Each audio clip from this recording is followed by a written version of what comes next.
A gente cuida da segurança de uma forma bastante abrangente, né? E isso tem um impacto direto com a população, né? Onde a gente procura que as edificações sejam adaptadas ou as novas edificações tenham seus sistemas aprovados, né? De segurança.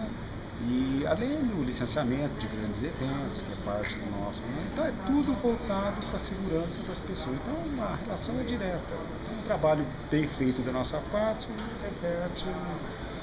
O Contru nasceu em 1970, é isso? Ou não? Isso. Foi depois do incêndio do Joelma e Andraus. Então, em 74, acho que foi, se não me falha a memória, foi criada uma comissão especial, um grupo especial de peritagem, né? E ali foi o embrião para nascer o Contru. Cuida da segurança do uso das edificações. Para isso, a gente é composto por 5 divisões, cada uma cuidando de uma atividade específica. Tá?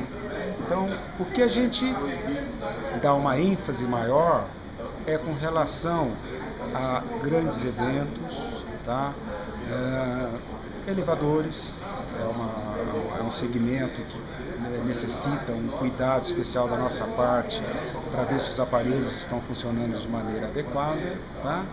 E não colocando mais ênfase nesses dois aspectos, mas são os dois que estão mais relacionados diretamente com a população. Na verdade, homenageando o Wagner, né, nós vamos estar homenageando toda a cidade de todos os funcionários, né, do Contru, que tem uma importância ímpar para a cidade de São Paulo, fundamental. Né? Nós vivemos uma cidade com 11 milhões de habitantes, com toda sorte de problemas.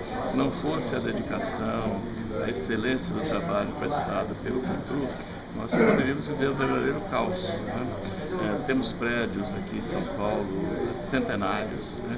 Com uma dificuldade muito grande, né, de se preservar a segurança, e os técnicos, engenheiros, né, do Contru são muito dedicados. No que diz respeito à segurança que compete ao Contru, o paulistano tem a tranquilidade. Né?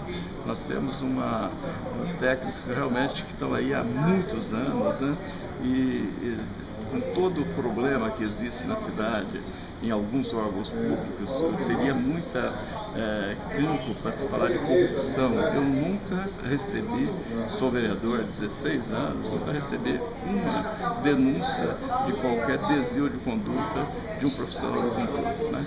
Então, o Wagner é uma figura que tem praticamente a unanimidade, né, dos seus colegas. Né?